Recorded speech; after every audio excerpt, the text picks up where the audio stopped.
Right, on today's episode, we are joined by my close friend and multi-business owner, Jack Weiss. Jack is the owner of a cost consultant business and is a professional golf coach. So what we're going to do today is dive deep into how he manages his time, high performance, golf coaching, business, fitness, you name it, we're doing it. Jack, how are you, mate? Good, thanks for having me.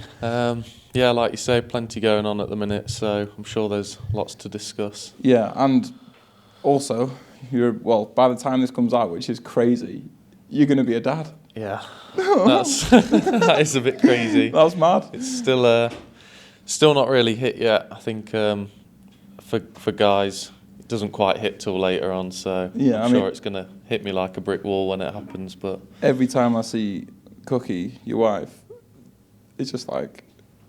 Yeah.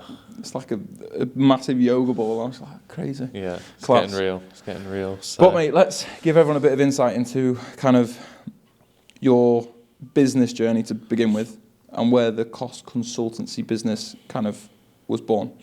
Yeah, so I got into the construction industry really. One of my brothers is a quantity surveyor. This was back in England. So I started out working for a company in the UK, and they actually sponsored me to go through university. So I was basically working for them full-time, 4 days a week, going to uni once a week for 5 years to get my qualification. So after that, moved around a bit in the UK, worked for different contractors, whatnot, and then decided, I think I was 25, just wanted to get away. Wanted to get out of England, didn't have any ties there, wasn't in a relationship at that time, so just moved out to the Caribbean. As you do. Went out to Anguilla, was out there for a couple of years, and then made the move to Vegas. So luckily I could get a work visa through work, came out to Vegas, worked on the Sphere, worked on Fontainebleau, and now working on the new Hard Rock. So 3 big projects on the Strip in the 5 years I've been here. So yeah, it's been a journey to get here. And what was the move like to the Caribbean? Scary. Yeah. It was, you might know or might not know, back in England, small village life. Mm-hmm. People say they're going to do something and they're going to move here. No one ever does. They stay in the village, right? They stay in the little town. I didn't say I'm going to do this. I just went, found a job, spoke to the guy, and he got me out there. And I rented the house out that I owned there, and just moved with a suitcase and my golf clubs. And of course. And that was it. But it was a bit of a shock to the system. It was just after Hurricane Irma, which had decimated all of the Caribbean. So flew out to British Virgin Islands, and it was no trees, no buildings. There was planes on roofs of buildings because they'd been picked up in the hurricane and thrown. No power, stuff like that. So, showering with bottled water and things like that. It was different. Bit different. Different. I can relate to that because when I first went on cruise ships, I had my interview. Then 3 weeks later, I was on a plane to South Korea. Yeah. And I landed in South Korea, and it was like third world, mate. Like, just looking at the signs, you just like... And I it's nerve-wracking, but I loved it. Yeah. And it was just, I was the first person in my family to go to uni and the first person to go to, like, those kind of countries. Like, my brother's been to Asia, my dad's done a lot of business in America and stuff, but putting yourself into that deep end, you soon learn about yourself, and you soon like, right, well, I haven't got a choice but to make this work. Yeah. And you learn very quickly. And I was very lucky, actually, that the project manager I was working with, he was from Brazil, became like best friends, and he was very much get it done, go out and do it. And he really pushed me to do stuff that I probably would never have done, if I hadn't met him. It's very easy sometimes to go out to these places and just be very insular and go to work, do your job, go back to your apartment, and kind of that's it, right? But we experienced a lot of stuff. On the island, on different islands, and great experience. I bet you met so many kind of influential people as well. By putting yourself in those situations. Yeah, which definitely. is mega. What I love, and it doesn't, obviously what I've known you for what, like 3 years now, and obviously we're playing golf after this. Like we play golf a lot, and you're a golf coach. And it didn't surprise me when I went to the Caribbean with a suitcase of my golf clubs. Yeah. So let's go into like kind of golf and your journey with golf, because obviously we've spoken a lot about the coaching side, which we'll delve deep into now. But a lot of people just think, oh, you've always been good at golf. Yeah. No. No. I mean, I got kind of lucky. I started young, so I played a lot as a junior, but I've not played for the last 25 years constantly. It was always stop, start, stop, start. So something about me is I kind of get a bit bored quickly. So I'll get into something in a really intense way for a period of time, and then I'll do something else for a bit, and then I'll do something else for a bit, and then I'll go back to that. So I played a lot as a junior, up till probably 16, 17 years old. I got down to two handicap then, just as an amateur. And then from 17 to 23, didn't play at all, because 17, 18, you're going to the pub, you're playing football, you're doing all that stuff. And then moved to the Caribbean, took my clubs, didn't play out there though, maybe once or twice. So it wasn't until I came back to Vegas that I started taking it seriously again. And then how that led into the coaching was obviously I was teaching Cookie. She was improving. She said to her friends, Jack can give you a few tips. And it wasn't something I ever thought would lead to being a coach. And I thought people were saying, oh, you're really good. I thought they were just saying that because they're being nice, right? They're friends, or they're friends of friends. But then I thought, why not? Just start teaching, get my qualification, started the coaching company, and took it from there and started to build a lot of clients very quickly. So that's how I got into the golf side. That's class. Yeah. That's a little bit similar to myself in the sense of how I started personal training. I've mentioned this a couple of times, but it was in lockdown, and I started training with my mates when you were allowed to be with 3 or 4 people at a time.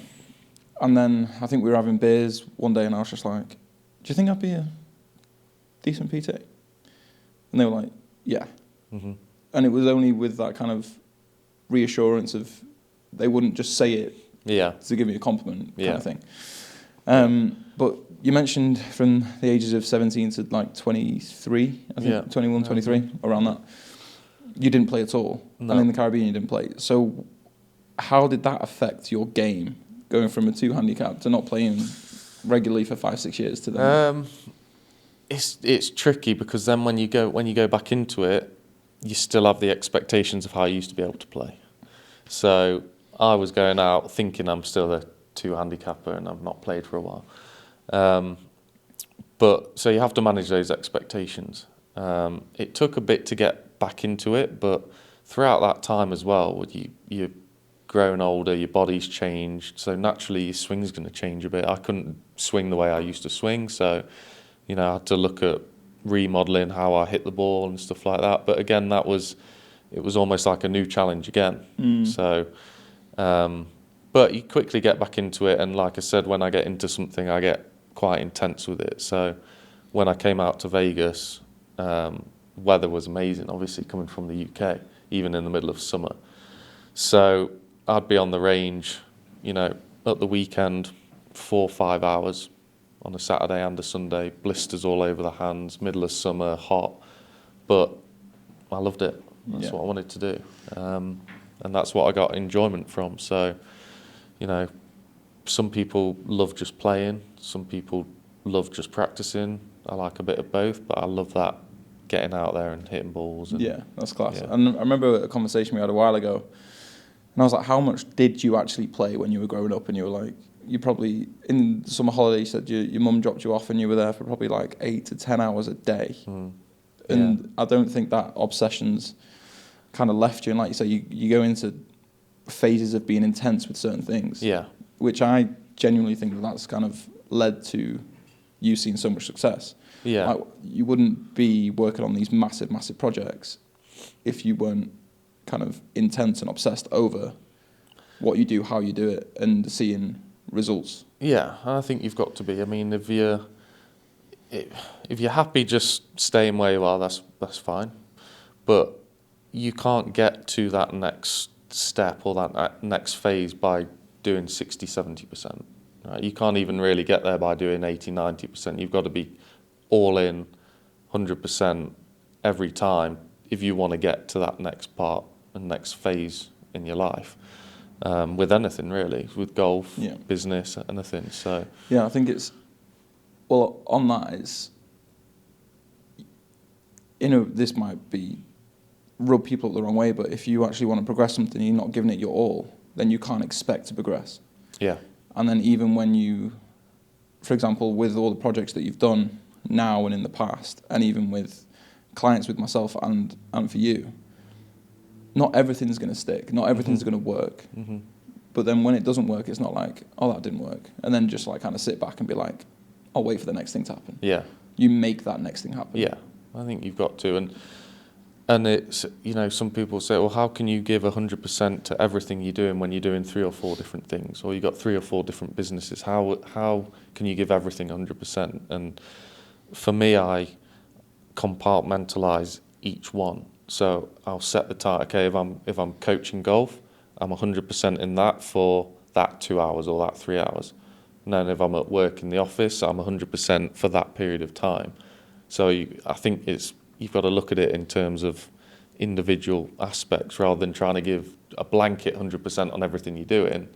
And in actual fact, you're just diluting your 100% across different things. Yeah. So it's how you manage that, and you've spoken about it before, time management and stuff like that. Yeah, that links into that exactly. And just even with, obviously, I've only got one business, but even within that business, as you will know, there's so many things that we need to focus on: finance, HR, marketing, content, the actual product and service that we're delivering. Yeah. So there's so many segments within a business, and giving everything 100% is exactly what you said. Just compartmentalize everything and give that task 100%. Yeah. And then what I do is like time block each thing. So I'm not doing each task apart from like check-ins, which is obviously takes longer. Mm-hmm. Just execute it, Yeah. and then change the task, change your mental kind of approach to things and what needs to be done. Yeah. And then it allows you to go into each thing with a fresh perspective and like kind of energy towards it. Mm-hmm. But with everything that you've got on your plate now, like you have never used, and what we've been, like I've been coaching you now for 3-4 months or something. Yeah. And even before that, it was you've still been regularly training. Yeah. I mean, just look at the size of your arms. For years. And you've been busy for years. So and you've never used time as an excuse. No, because that's a priority for me. Fitness is right up there at the top, pretty much. And I've always been fit and healthy, but when you're younger, it's in a slightly different way. It's not the gym. It's playing football, being on your bike, doing all this other stuff, like playing every sport you can when you're younger, and naturally keeps you fit, right? As you get older and those things drop off, then you've got to make more of a commitment to stay fit and to stay in shape. But I mean, when I started the coaching, I was coaching 6 till 8 in the morning, going to the job site, working 8 till 5 there, going back to the golf course and coaching 6 till 9 at night, and then going home and working out.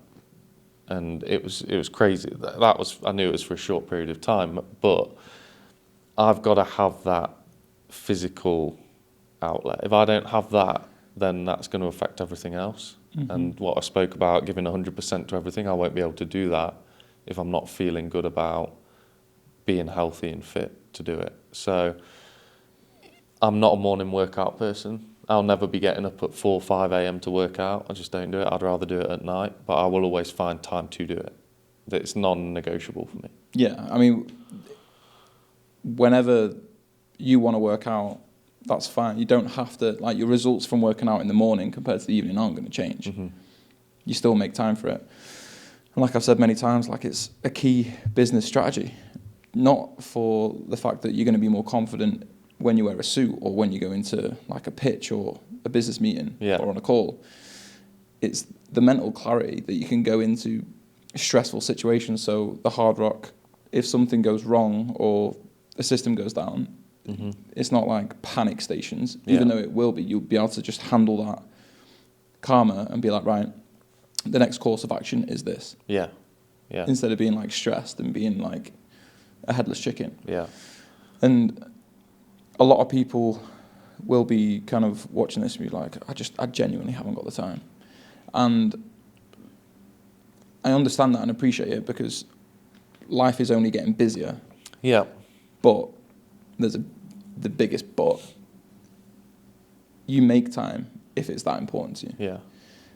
And people that say they don't have time and then they start to make time, which is the people that like I'm coaching, they start to see and feel the benefits. Yeah. And when you actually make time, like what I've figured out from just building out my own business, I was spending too much time on certain tasks. Yeah. So then that's where like the time management comes in and time blocking. So like a 90-minute task now takes me half an hour. Yeah. Whether it's editing a podcast or whatever it is. And then that creates more time. But the first thing I say when I'm like kind of building out a program, be like, right, can you go to the gym for 45 minutes 3 times a week? And that instantly, no one's ever said no to that. Yeah. Because we can. Yeah. But then it's just optimizing that time and understanding, like, right, we haven't got an hour to train. Yeah. Sweet. Can we do a 30-minute? And it's not a case of, you're not going to be on the bench press or whatever, but doing bodyweight workout at home, it's more for the mental side of things. So then the endorphins get released and you feel better about yourself. Yeah, definitely.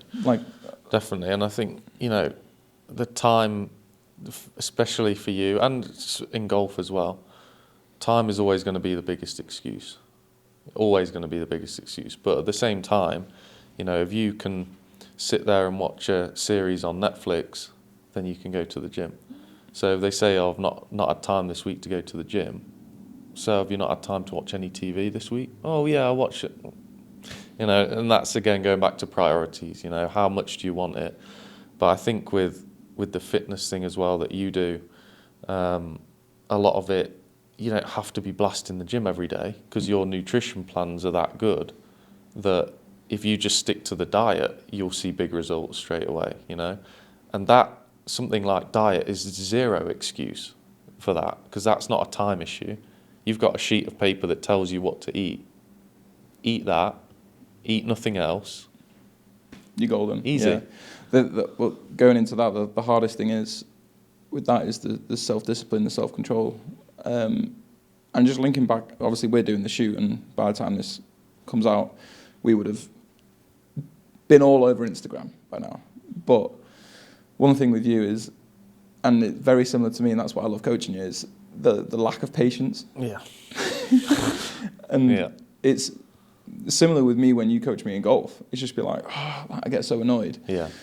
But it's just like having that, and the same thing with you. We'll obviously link back into what I'm doing with you with the coaching side, but it's just trusting the process and just being like, and what I think what also helps is that I've been through this process before.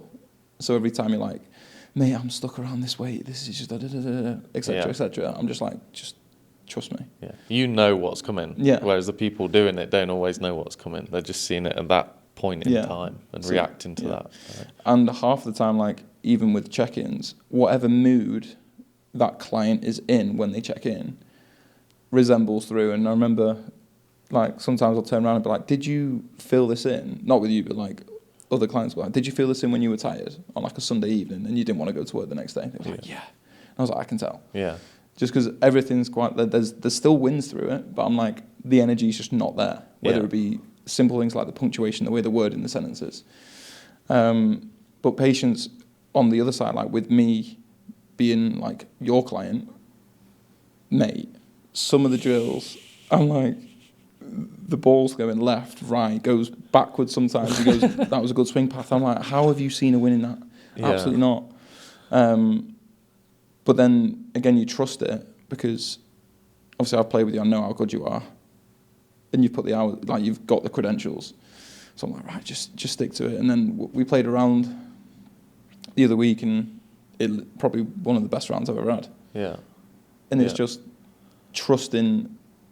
I think trust and having that with your coach or with someone that's been there and done it and achieved it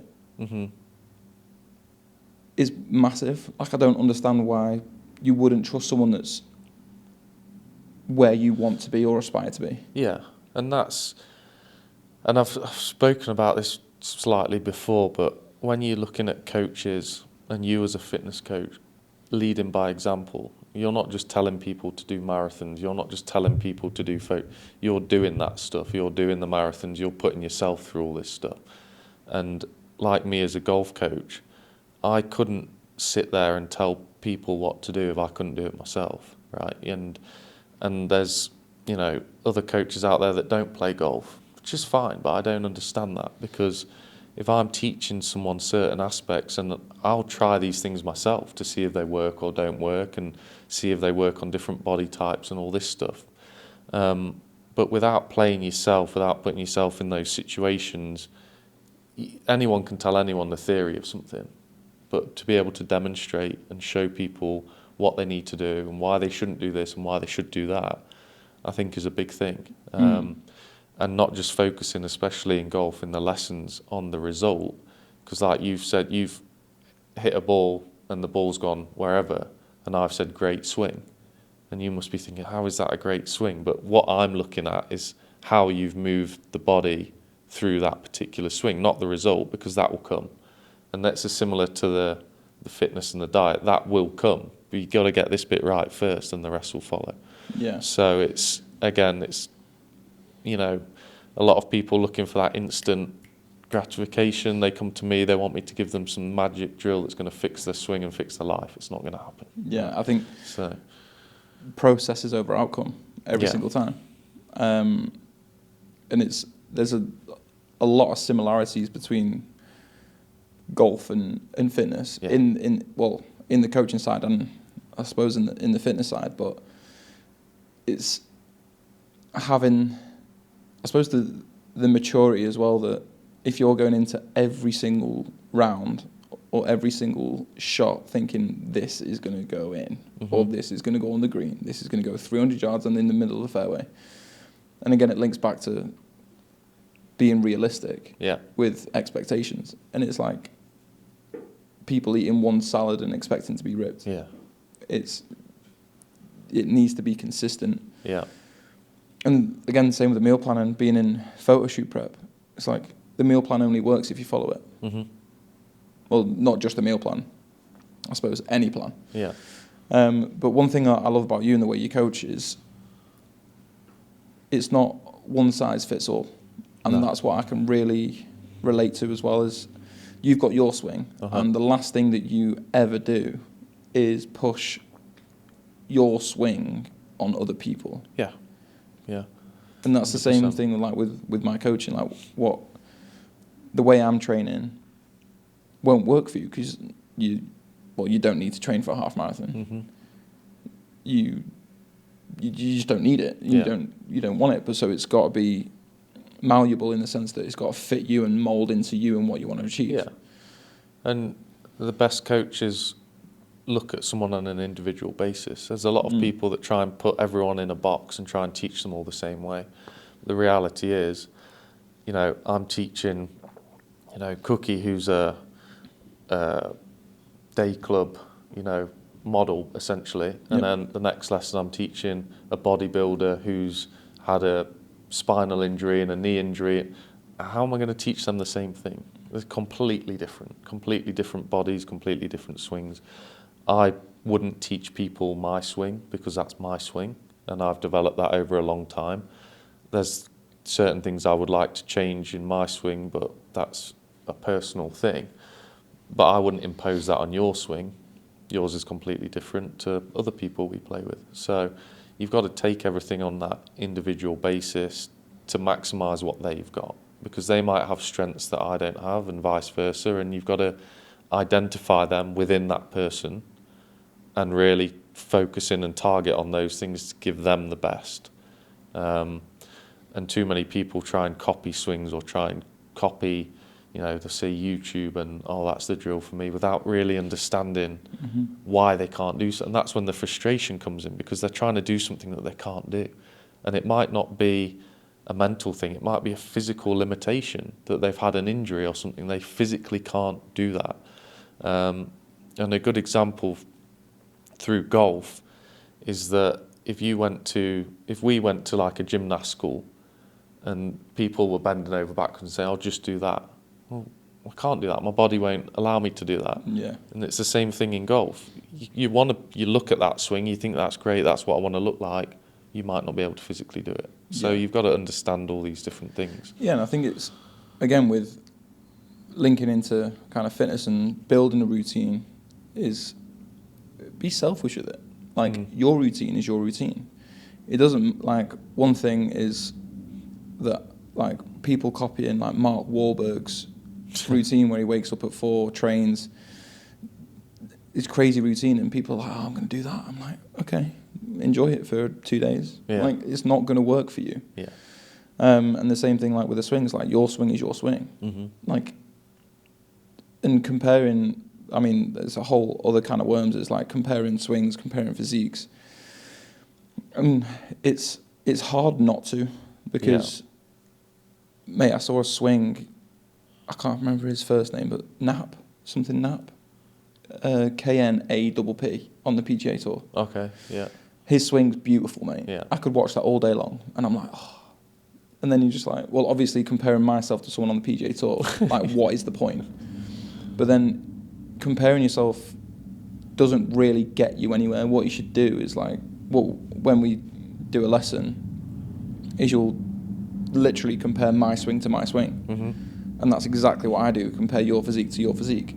I don't get up a picture of bloody Arnold Schwarzenegger next to you. Like, what's that going to achieve? That's the hardest thing for me, personally, in the fitness side, is the comparisons. And I've told you before, I don't look like that. And that's very, very hard. I think that's very difficult to get over, because whether you want to or not, you are comparing to other people. Yeah, you are, but it's also having that understanding and awareness that, for example, if you're comparing your physique to someone else, they might be training for 20 plus years, being bodybuilding and being a hybrid athlete.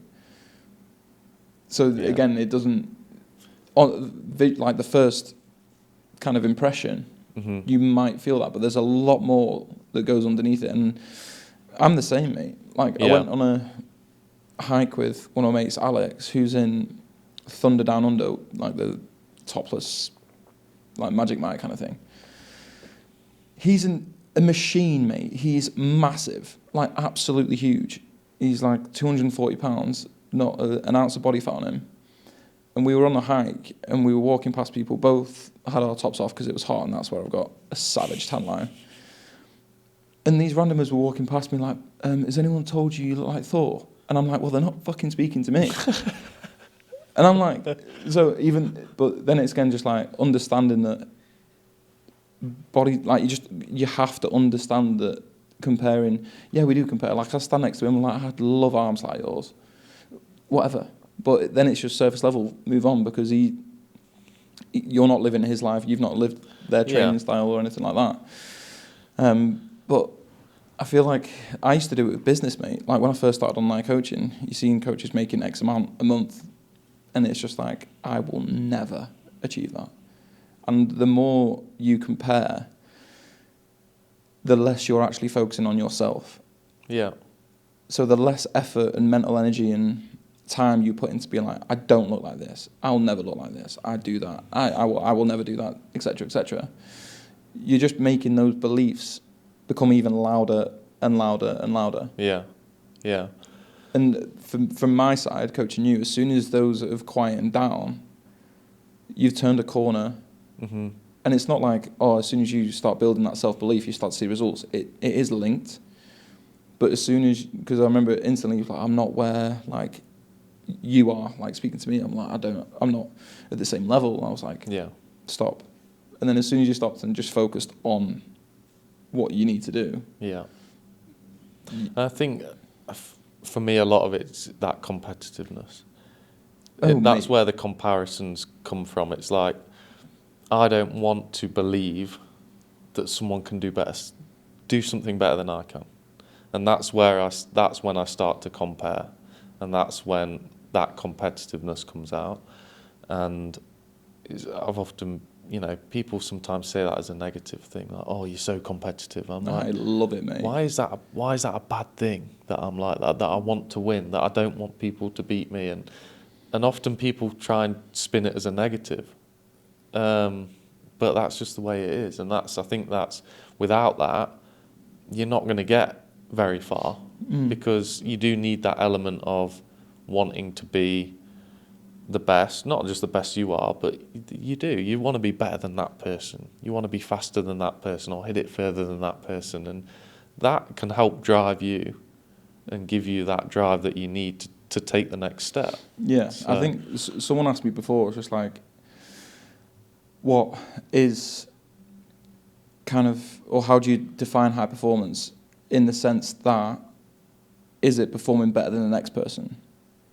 If you're in sports competition and high rocks, half marathons, and you are competing, then there is a strong element of that, and in like competitions and stuff. But you cannot be high performing in business, fitness, in life, if you don't like turn that energy inward and just focus on improving your own performance. Because there's no way that you can compete with someone else if you aren't improving. So I turned, like, when I did the high rocks, I looked at everyone else and I was like, I am so far behind them. That spurred me on initially, but then I put all that energy inward to make me more high performing, to then improve my fitness, improve my physique, which, again, it's not, yes, competitive nature is key, but when it's in a fitness aspect and your own physique, it's, in my opinion, it's being as high performing as you can be consistently. Like, for me, high performance doesn't stop. Yeah. There's no ceiling to it. And like, comparing and competitiveness, mate, you know how bad I am. Like, when I see you tee off, that's why I always go first. Because I'm like, oh, at least I'm But first. I think that can be healthy. But yeah, in certain mate, aspects, like, the other day, we got bikes, big cardboard box. I finished the bottle of water, and I got it in from here, like 5 feet away. And I was like, next another one, and stood further back. And I was like, how far can I go? And mate, this is just what my brain, mate. I'm just like, I try and make a game out of as many things as possible, and then compete. Yeah. And it's like when we go to yours, and it's playing games in the pool. There's forfeits. There's like, there's a winner. Consequences. Yeah, we won't. Yeah, a lot of fireball. But no, that competitive edge, I think, is definitely, it's a massive kind of driver for me. Yeah. And it's not like I'm competing with other coaches to make more money or to have more clients. Not at all. What I want to do, for example, is with your results from the shoot, if and when we do another one, I want to put that competitive edge and put it so ingrained into you to turn around and be like, I want to beat that last physique. And that's what I'm currently aiming to do with my last shoot. So, and with the app and all the people, everyone on the team, there's a challenge, there's a winner, there's a leaderboard, there's a prize. Yeah. And it's that extra motivation that gives you that extra accountability to push forward. Yeah. Yeah. You've got to find your own motivation, whatever it might be. Yeah. Especially and you've got to set goals, and you've got to, for me, you've got to put a date in the calendar. If you said to me, I want to do this fitness thing, and we're just going to do it until until whenever, then there's no way I would have committed to like I have now when you said, right, this date, this is when we're doing it, there's 6 of us, it's a photo shoot, you're going to be exposed, crack on. Then you've got something to work towards, right? And and I think that's important with like in golf as well. You know, if I'm giving you stuff to practice, and that can just go on and on and on. But if I said, okay, well, I've put you in a competition in 2 months, you're going to be playing in a competition. Would that change your mindset of how you're going to practice, how much you're going to practice, how much? Mate, probably would, right? I'd take 2 months off of work and I would just play every day. And I would love that. Not taking 2 months off work, I mean playing every day. But no, it's just another thing that you did. It's like when I was like, right, I want to get better at golf, I want to improve my game. I was like, right, what do I need to do? Do I need to learn how to flop shot and put backspin on it? And you were like, no, just make like was it your misses less. I think you said your shit misses less shit. Yeah. Yeah. And I was like, I could do that. Yeah. And again, it's just putting small, like you mentioned about the goals in place, and be like, right, sweet, and it works. It's perspective, and especially in golf, you know, everyone's trying to do the best, and everyone's trying to hit the best shots they can. The reality of being a good golfer, everyone can hit that great shot once in a round. You know, you can hit a shot that's as good as the guys on tour that hit one shot, that set that same shot. The difference is their worst shots are still better than most people's good shots, right? So in golf, we're not looking at how well you can hit that one shot. We're looking at how bad your worst shots are. If you start off golf and you're shanking 8 shots around, and then we bring that down to 4, your progression is huge. Never mind how many pars you got, we're looking at the bad ones, and we're trying to close that gap between your best and your worst and make your worst shots better. And when you make your worst shots better and you miss better, you will score better. And there was an interview with Scotty Scheffler, I think it was last year or the year before, and he shot like a 63 or something, right? Ridiculous score. And in his interview after, he said, maybe hit 3 shots today that were how he wanted to hit them. 3, and he shoots a 63. But that's because his worst shots were still good. So, you know, when you look at progression in golf, you've got to look at how bad your misses are, how bad your worst shots are. You know, if you're hitting it out of bounds 10 times in a round and now you're hitting it 3, that's really good progression. But people don't look at it that way. You know, they look at the end score, or they look at how well they're hitting the best shots, and it's not a good approach, really. No, I think a lot of people will take a lot of value from what you just said. You have made me view golf in a completely different way. And I remember when we did kind of that Zoom or Teams podcast, and we were talking about giving, what was the word? You give golf a lot more... It was respect. Respect, that's it. And giving the game respect and understanding the game more. Because we all have a bad hole, but it's making those bad holes less frequent, and like you said, the miss is less shit. Yeah. And as soon as you mentioned that to me, it kind of, honestly, kind of took pressure off my shoulders. Yeah. And being like, right, not every shot needs to be perfect, because in what other area of life does everything go the way you want it to go? Nothing does. Yeah. Yeah.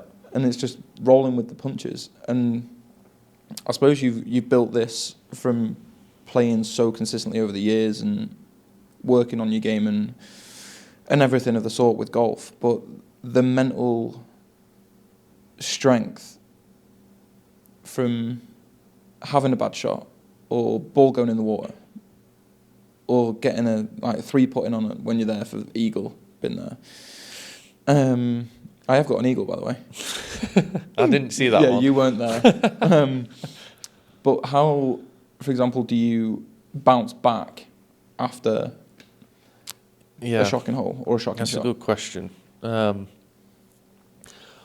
Hole is a bit different to shot, I feel. Bouncing back from a bad hole and bouncing back from a bad shot, I treat in 2 different ways.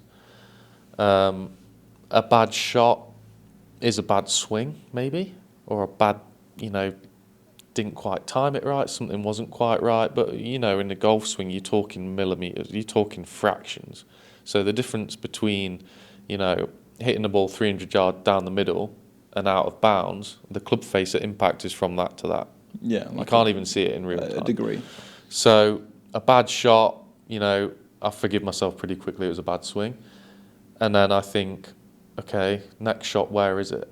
And if it's in I see that as a challenge. Right, how am I going to get out of this now? Okay, I've hit it in the trees. Okay, let's be creative. Let's try a different shot. Let's take this as a positive. And you've probably heard me before, but if I hit a bad drive, I'll say, oh, this is going to be a great birdie.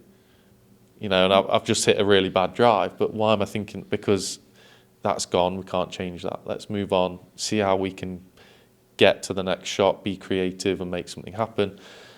If it's a bad hole, I feel that's a bit tougher because that affects your score. And you're writing down a bogey or a double bogey and it's like... And the rest. It brings you down. But with that's got to be more of a mindset, one hole at a time, one shot at a time. It's very easy to say. It's very, very difficult to do. Yeah. Another kind of difficult question maybe then is for someone not at your level. Yeah. And they hit a drive out of bounds. Yeah. Or it goes in the water, they don't make it past the ladies' tee. Whatever it is. What would you have any advice to be like, right, okay, so just not so much a bad hole because that is different, but with a bad shot, that will help people, including myself, not have a bad hole because then you can pick your game back up again. Mm-hmm. And for me, golf is so mental. Yeah. Yes, it is skill, probably the sport with the most skill involved, in my opinion. Mm-hmm. But the advice that you gave was someone of your kind of caliber and your level. Yeah. It's like, oh, mate, so you hit a drive and it's behind a tree, you're going to draw it round, it's going to be on the green. Right? It's fun. You just try and do something with what you got. But with someone at, for example, my level, that can't or doesn't purposely draw or fade the ball, would you be like, right, just focus on getting back into the hole, like shot selection? And 100%. Get yourself back in play and give yourself the best chance to finish off that hole the best way you can. It's very easy in golf to let your mind just tumble and suddenly you're on the third hole and you're saying to yourself, I don't even know how to hit the ball anymore, my swing's all over the place, all this stuff. And in reality, if you hit a bad shot, you just need to sometimes just accept just a bad shot. It happens, it was a bad shot. You can't then start to think about the technical things in your swing that cause that bad shot, especially if you're not a coach or especially if you don't know know the details of the swing. There's no way you're going to know. At that point, it's just complete guesswork. You think, oh, because I tried this or I did this. That's the worst thing you can do on the course is try and get technical about your own swing and try and make changes. At the end of the day, you go to play golf on a certain day and you've got a certain swing for that day. You've got to play with that swing. I do. Sometimes I'll turn up and I'll be hitting draws. Sometimes I'll turn up, I'll be hitting fades. Whatever it is, I'll play with it for that day.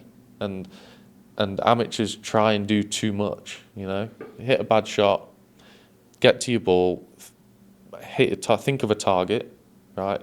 Pick a target out, be specific, and then just try and hit the ball to that target and keep it as simple as that. Because if you start getting into the details, technical things of the swing on the course, you may as well just walk off the course because you're done. You did that with me. I don't know if you remember, but I certainly do, where most of my tee shots were just kind of like fading to the right and like a bit of a slice. Yeah.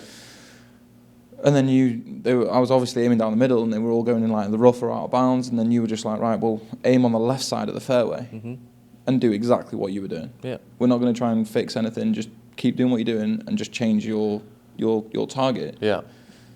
Yeah. And that then put the ball in play and improved my confidence because I wasn't playing to my strengths, but I was playing to my game. Yeah. And then you've said it to me many times, is like, don't try and fix anything on the course. That's what the drills, the practice, the range sessions are for. Yep. And like you say, when you turn up to a round, your swing is your swing. Yeah. Play with what you've got. You've got to do that. Making changes on the course is just not a good idea. No. Not a good idea. And if you look at inside the brain of a professional golfer and inside the brain of an amateur golfer when they're playing on the course, you'd be surprised if you look at the professional golfer, there's nothing up there. They're thinking of the target, or they're thinking of one thing, that's it. You look at the mind of an amateur golfer, there's tens, hundreds of things going on. Club face, grip, swing, all this stuff. And all that is you've not practiced it enough to then go on the course and trust it. And that's the disconnect, right? If you're practicing enough and you're comfortable with your technical ability, you go on the course, just trust what you've done. Now, if you're not practicing and you're not putting the work in and you go to the course, of course you're going to be thinking of all that stuff because you've not done it enough to trust. So, and that's where the big disconnect is. And then my dad will like this one, and I've said this to you before, when we don't play golf for a while, and then you come back and you have a round, and it's like that beginner's luck. Yeah. But then when we were talking about it, it's because you go in with no expectations. Yeah. It's because you go in and you relax. You're like, well, I'm not really expecting to play well today. And my issue is not just when I come back and I have a half-decent round, is the only way I can frame it is being humble with a good shot, in the sense that when you hit a good shot, sweet, that was a good shot, but don't then expect for you to go and make par on every hole. It's just like, right, that was a good shot. The same as a bad shot, I suppose, is, right, what I'm doing now is understanding my swing more to realise what could have gone wrong and just be like, right, I went a bit quick, whatever it is. Yeah.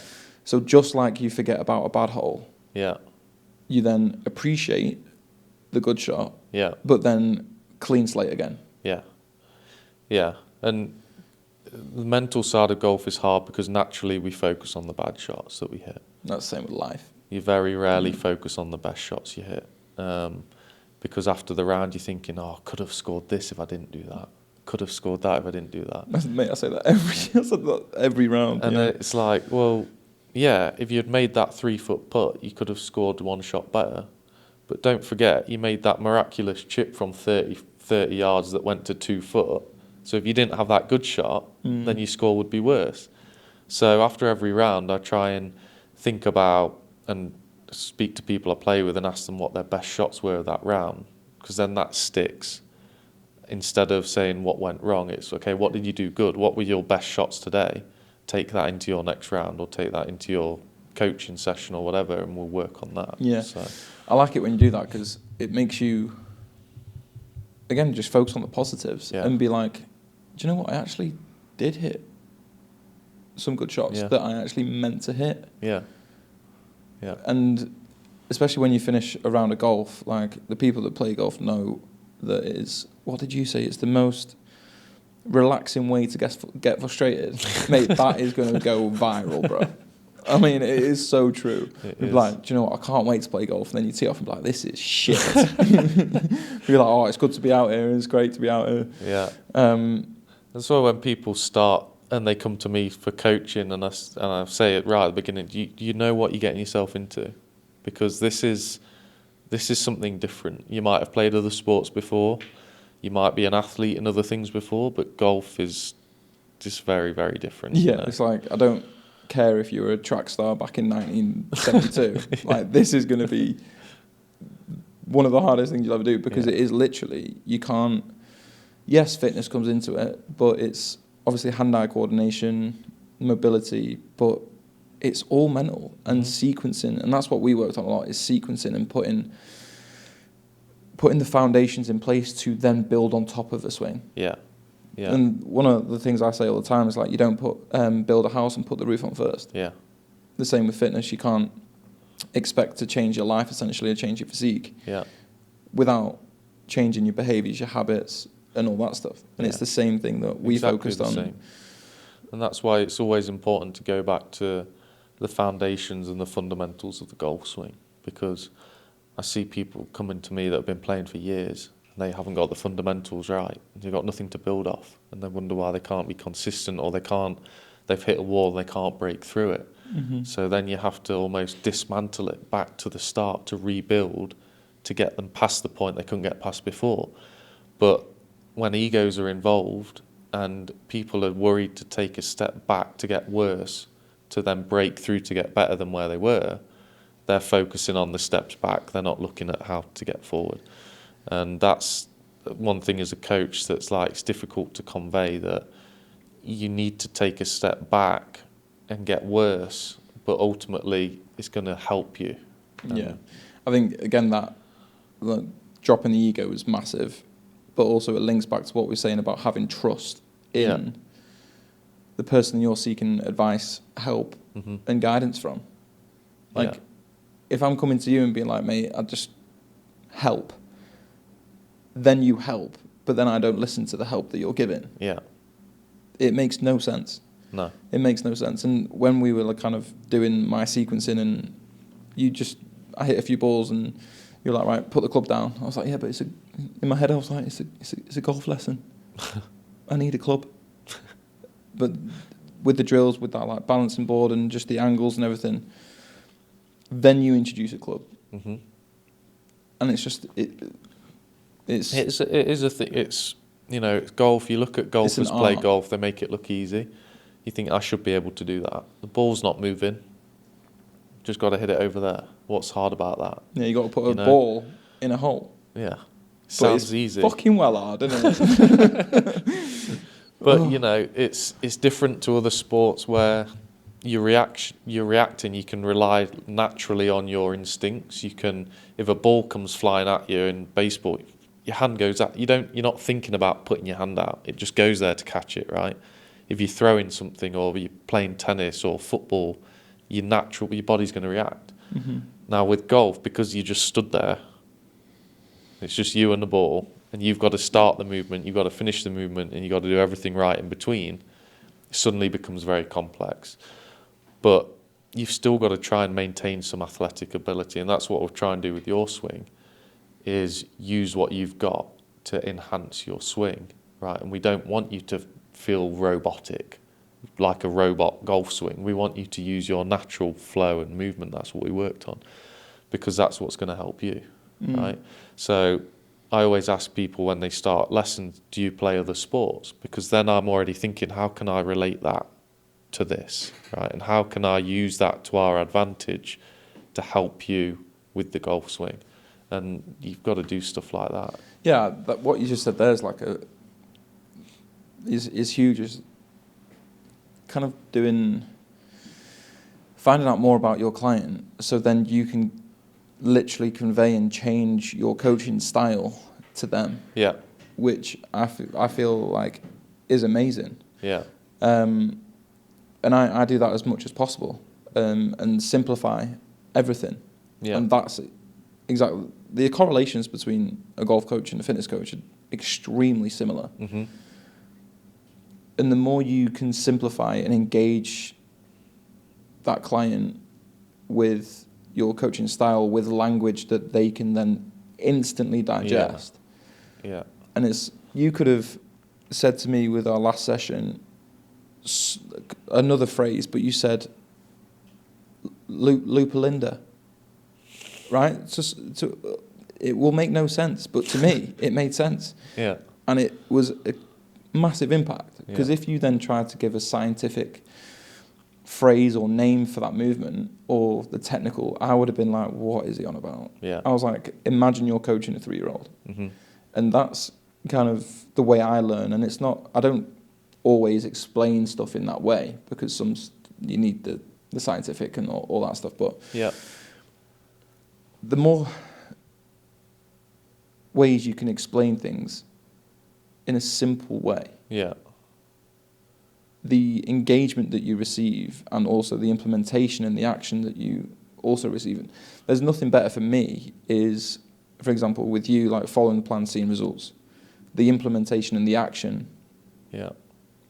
And it's the same, I'm guessing, with you. Yeah. Like when you gave me the Linda loop, mate, and you see me tee off, I bet you're like, bloody hell, I'm good. But I think it's also a reflection on you as a coach, because if you aren't able to explain something to someone in a very simple way, then that tells me that you don't understand it yourself, and you're just using words that you've heard or seen to try and explain something, you know. And a lot of golf coaches are guilty for that. They'll talk about flexion and extension in the wrists and spine angles and all. And people don't need to know that. Amateurs, 90% of amateurs don't need to know that. They need to know, okay, you play tennis, okay, pretend this is a forehand and you're putting topspin on it. And guess what they'll do? They'll start to turn this wrist over because they know how to do that in tennis. Same in golf, right? Baseball, you know how to swing a bat, okay? Swing a bat for me. Okay, now just put your spine on an angle. Bang, and you're in a golf swing. So it's being able to relate these things. I didn't have to say, oh, you know, do this with this lumbar spine and do that. Why? Why do you need... Yeah, mate, I'm not going to lie. If you said that to me, I'd be like, shut up, mate. Like, it's me. Like, exactly. But no, it's... Like the skateboard thing, right? Or Oh, snowboard. Pretend you're dropping in on the snowboard. Nothing to do with golf, but you could then relate that to a move in the golf swing. But yeah, you... Obviously, from being mates for 3 years, like, you knew that I worked on the cruise ship and done, like, kind of the surf machine. Yeah. So you knew that movement was similar. And you, like, did you ever, like, drop in or, like, where was your weight on that when you went in? Yeah. And then instantly, mate, I was like, boom, lesson learned forever. I was like, all right, okay, so when I'm on the backswing coming through, transfer the weight through, come down, compress the ball and all that stuff. Mm-hmm. And that's a testament to you to wanting, well, I think as coaches, you have to know the client to learn and know how to coach them to get the best results for them. Yeah, yeah. But then also it's that kind of moment of fulfillment when you then change your approach, because you can say what you said to me in 100 different ways. Yeah. But then you found that avenue into my really weird brain, and it just stuck. Mm. And I think that is like the art of coaching. And everyone's so different, and trying to pick and find that right phrase or that right feel for someone. Everyone's different, and like we said earlier, so a word that works for you or something that's not going to work for someone else. So I have to find a different way to relate to them, instead of just trying to beat them with the same thing that they're not understanding, they're not getting. Then frustration comes in, and then it's a whole waste of time. So, you know, you've got to have that as a coach, ability to identify within people how their mind works, how they like to feel things. Are they visually? Do they like to see it on the screen?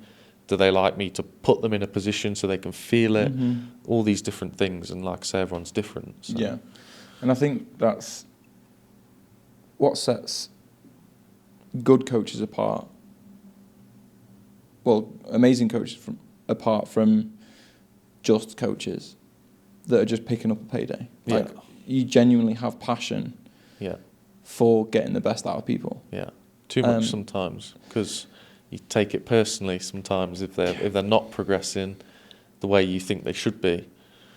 And I used to take that very personally when I first started coaching, because I'm like, am I doing something wrong? Am I not But then you start to realise that's not on you, right? You're going to have clients that aren't going to do the work, and that's not on you. You're giving them all the tools, you're giving them everything they need. If they're not taking that and applying it and practicing it, that's not on the coach, that's on that person, right? So you've probably had a lot of that within the coaching as well, you know? Yeah, and you still have that moment of self-doubt, and just be like... Yeah. And I always do review when those times do occur, and be like, right, what could I have done better? And that always allows me to improve, which I like. Yeah. But that self-doubt is now really quiet when those occasions do happen, because, not being arrogant, but I know I'm a good coach, and I do get people results. Mm-hmm. So that gives me that confidence in the sense that right now I know it's not me, it's them. And whether it be the plan wasn't right for them, or they don't like online coaching, whatever it is, I know that I did everything that I could. Yeah. With the support, with the guidance, with the accountability, with the plans, with the nutrition, you name it. I gave it my all. Mm-hmm. And I always will. Mm-hmm. And like we've said many times, like, with anything that you do, you get out of it what you put in. Yeah. If you go in expecting to be better, expecting to achieve 10 kg fat loss, expecting to get your handicap down from 36 to 22 or whatever it is, without actioning the key points to then get there and implementing it consistently, you're going to be exactly where you are. Yeah. And there's, I've noticed kind of, it's not as easy as putting them in two groups, but people that self-determined, self-driven and want to do it, and people that have to be pushed to do it. They want to do it, but they have to be pushed, and they have to be checked on, and they have to be this, and they have to be that to keep them going, whereas some people will just do it. Now, I'm in a fortunate position with the coaching now, with everything else that's going on, that I can be very selective with clients.